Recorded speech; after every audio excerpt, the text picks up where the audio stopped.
میں ہوں سلمان رشید اور ایک مسافر کی دنیا کی ایک کہانی لایا ہوں۔ یہ ہمارا جو سالٹ رینج کا علاقہ ہے، کوہستان نمک جسے اردو میں کہتے ہیں ہم، وہاں پہ ایک مندر ہے ملوٹ کا، اور یہ تقریباً آپ سمجھ لیں کلر کہار اور چوا سیدن شاہ جو آبادیاں ہیں، جو چھوٹے چھوٹے شہر ہیں اب تو، ان کے تقریباً درمیان میں پڑتا ہے، ذرا سڑک سے ہٹ کے جانا پڑتا ہے۔ اچھا، یہ جو دو عمارتیں آپ کو نظر آ رہی ہیں، ایک چھوٹی جو بغیر چھت کے ہے اور ایک بڑی جو کہ اس کی چھت کے اوپر یہ ایک محاسا، ایک پمپل سا نکلا ہوا ہے۔ بڑی والی تو مندر ہے، اور جو میرے جن کو میں پیر مانتا ہوں آرکیالوجی میں اپنا، ڈاکٹر سیف الرحمان ڈار صاحب نے بتایا تھا کہ یہ جو چھوٹی عمارت ہے یہ اس کا داخلے کا دروازہ تھا، اور ڈار صاحب کا کہنا یہ ہے کہ اس دروازے سے مندر کی عمارت تک پہنچنے کے لیے ہو سکتا ہے کہ لکڑی کی ایک گزرگاہ بنائی ہوئی ہو، کیونکہ وہاں پہ کوئی اگر پتھر کی ہوتی، جیسے کہ یہ دونوں لال رنگ کے سینڈ سٹون کے بنے ہوئے ہیں، اور تو چونکہ وہاں پہ کوئی بھی آپ کو نشان نہیں ملتا کسی بھی چیز کے بنانے کا، تو ڈاکٹر صاحب کا خیال تھا کہ یہ جو گزرگاہ تھی یہ لکڑی کی تھی، اور جو کہ گل سڑ گئی، یا لوگوں نے جب گل سڑ گئی تو لوگوں نے جلا ولا دی ہوگی، اپنے گھروں میں استعمال کر لی ہوگی، اور جو گزرگاہ لکڑی کی تھی اس سے وہ جب مندر کے پاس سیڑھیاں تھیں جس سے آپ مندر کے اندر داخل ہو سکتے تھے، اور بتایا یہ جاتا ہے کہ یہ شیو کا مندر ہے، تو ظاہر ہے اندر شیو لنگ لگا ہوگا کبھی، جو کہ اب کچھ نہیں ہے، خالی ہے مندر۔ اچھا، اس مندر کی جو سب سے دلچسپ بات ہے وہ اب آپ کو میں یہ اس کے قریب کے کلوز اپ دکھا رہا ہوں۔ یہ آپ ذرا اس کے پلرز دیکھیے، ان کی جو پلر کی بیس جسے کہتے ہیں زمین کے اوپر، اور اس کے کیپٹل، یہ پیور گریک نسل کے ہیں، آئونین نسل کے، جنہیں آرکیٹیکچر میں کہا جاتا ہے، یہ اس قسم کے ہیں، اور یہ اس لیے ہمارے لیے حیران کن ہے کہ یہ مندر بنا تھا کہیں 10ویں صدی کے اندر، 900 کچھ میں یہ مندر بنا ہوگا، جبکہ کوہستان نمک کے باقی جو مندر تھے وہ بن رہے تھے، اور اس وقت ہمارے یہاں کوئی گریک عمارت کھڑی نہیں تھی۔ دیکھیے پیچھے اگر آپ چلے جائیں تو ٹیکسلا جو تھا اس کے اوپر یونانیوں کا کافی اثر رہا، سکندر کے زمانے کا نہیں، لیکن سکندر سے 150 سال بعد 180 قبل مسیح کے اندر انڈو گریکس جنہیں ہم کہتے ہیں، وہ افغانستان پہ قبضہ انہوں نے کیے رکھا تھا بہت سال سے، تو پھر انہوں نے آگے بڑھ کے پشاور اور چارسدہ ٹیکسلا کے اوپر بھی قبضہ کر لیا، اور انہوں نے بڑی یہاں پہ یونانی طرز کی عمارتیں بنائیں، اور مطلب بڑا جو شہر تھا ٹیکسلا، وہ تو اس کے اندر یونانی طرز کی عمارتیں بہت عام تھیں، اور وہ جو سنگ تراش تھے وہ ظاہر ہے کہ کچھ تو یونان سے آئے ہوں گے، انہوں نے ہمارے جو لوکل سنگ تراش تھے پتھر کا کام کرنے والے، ان کو سکھلایا ہوگا کام کہ بھائی کیسے یہ یونانی طرز کا تم نے ستون کیسے بنانا ہے، یہ کیپٹل کیسے بنانا ہے، یہ بیس کیسے بنانی ہے۔ اب ٹیکسلا تو 10ویں صدی میں جب یہ مندر بن رہا تھا تو تباہ حال تھا، وہاں کسی یونانی عمارت کا کوئی نام و نشان نہیں رہ گیا تھا، وہ سب مٹی میں دب چکی ہوئی تھیں، اور بعد کی عمارتیں وہاں پہ تھیں جن میں کتنا یونانی اثر ہوگا وہ ہم نہیں کہہ سکتے، کیونکہ اب تو ہمارے تک ان کا بھی کوئی خبر نہیں پہنچتی۔ البیرونی سے ہمیں پتہ چلتا ہے کہ ٹیکسلا جب 11ویں صدی کے شروع میں البیرونی، ابو ریحان البیرونی ادھر آیا تو ٹیکسلا برے حالات میں تھا۔ اچھا، آپ یہ ذرا سوچئے کہ وہ جو اس مندر کے بننے سے 1000 سال پہلے جو سنگ تراش تھے، جنہوں نے پتھر کا کام یونانی سنگ تراشوں سے سیکھا تھا، ان کا کام چلتے چلتے چلتے کتنی پشتیں 1000 سال کے اندر گزر گئیں کہ وہ جب یہ مندر بنانے کی ضرورت پڑی اور کسی نے کہا کہ بھائی وہ اپنا فن دکھانے کے لیے اس نے کہا کہ میں میرے باپ دادا وہاں پہ ٹیکسلا میں یونانی کام کرتے تھے، میں بنا کے دکھاتا ہوں کیسے بناتے ہیں یونانی طرز کی عمارت. تو اس نے یہ اپنا فن دکھایا.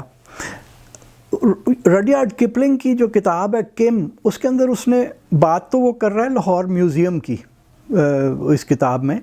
لیکن اس نے ایک فقرہ بڑا اچھا لکھا ہے کچھ اس قسم کا کہ وہ کیا عجیب و غریب ایک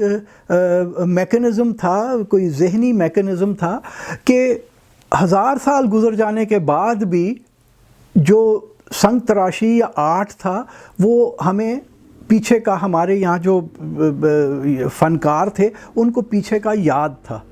تو یہ اس میں یہ پیور گریک سٹائل کا یہ مندر بنایا گیا. اس کی ایک چیز جو میں آپ کو بتانا چاہوں گا وہ یہ، اس کی اگر آپ داخلے کا دروازہ دیکھیں مندر کا تو وہ 3 اس کے پر بنتے ہیں، 3 فوائلز بنتے ہیں. یہ جو 3 فوائلز والے دروازے تھے نا، یہ بقول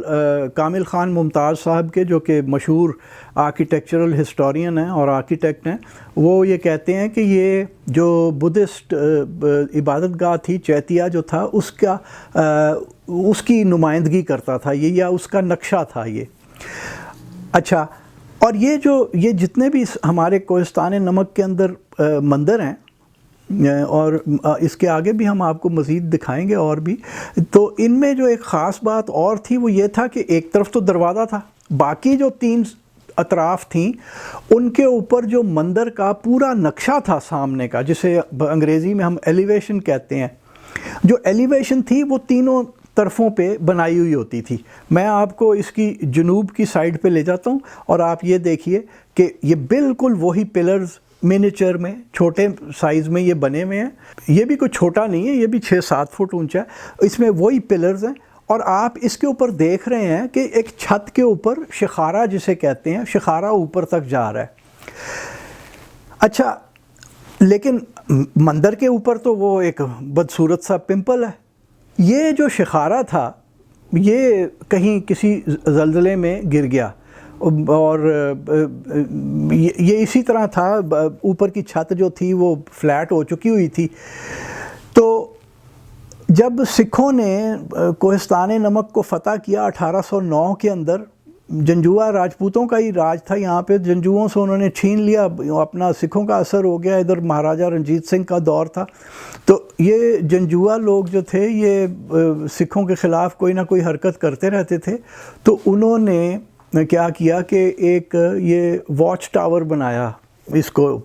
مندر کو، اور یہ جو اوپر آپ کو وہ بدصورت سا پمپل نظر آ رہا ہے وہ صرف اس لیے ہے کہ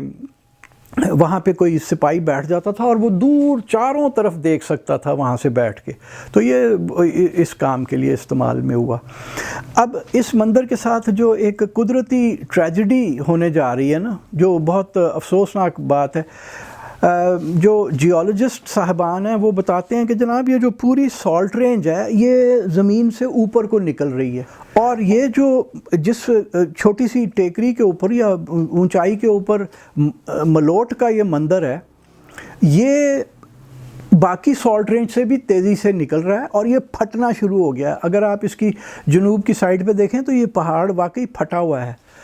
تو 1994 میں ایک اچھے ڈپٹی کمشنر تھے یہاں پہ، عظمت رانجھا، انہوں نے وہ جو بالکل مندر کے ساتھ ہی ایک شگاف دراڑ پڑ رہی تھی اس کو گراؤٹنگ کرا کے اس کو بھروا دیا. تو وہ ابھی تک تو رکی ہوئی ہے، یعنی 1994 میں انہوں نے یہ کام کرایا، تو اب 2022 آ گیا، کافی سال گزر گئے ہیں، وہ ابھی تک تو بچی ہوئی ہے، لیکن وہ زیادہ دیر نہیں بچے گی. اور لگتا ہے کہ کسی وقت میں آپ پتہ نہیں کتنے سال لگیں گے، کتنی دہائیاں لگیں گی یا صدی لگ جائے، یہ مندر جو ہے نا اس کو نقصان پہنچنے کا عین امکان ہے. اب ایک کراچی میں ایک کام بہت کمال کا کیا گیا تھا کہ کھارا در میں ایک پرانی عمارت تھی انگریز دور کی، کوئی جب کوئی 1800 میرے خیال ہے 70-75 کی بنی ہوئی عمارت تھی. اس کو آرکیٹیکٹس نے ایک ایک اس کا جو پتھر تھا وہ سینڈ سٹون کے پتھروں سے تراش کے بنائی ہوئی تھی، تو ایک ایک پتھر جو ہے نا اس کا اتار کے اس کو نمبرنگ کی، اور پھر اس کو لے جا کے Indus valley school of art and architecture جو ہے وہاں جو پرانی عمارت ہے وہ ہے جو پہلے کھارا در میں ہوتی تھی، اس کو انہوں نے ڈسمینٹل کیا اور وہاں لے جا کے اس کو دوبارہ کھڑا کر دیا۔ تو ایک اگر عظمت رانجھا جیسا کوئی ڈپٹی کمشنر اور آ جائے تو ہو سکتا ہے کہ وہ بھی یہ کام کرے کہ اس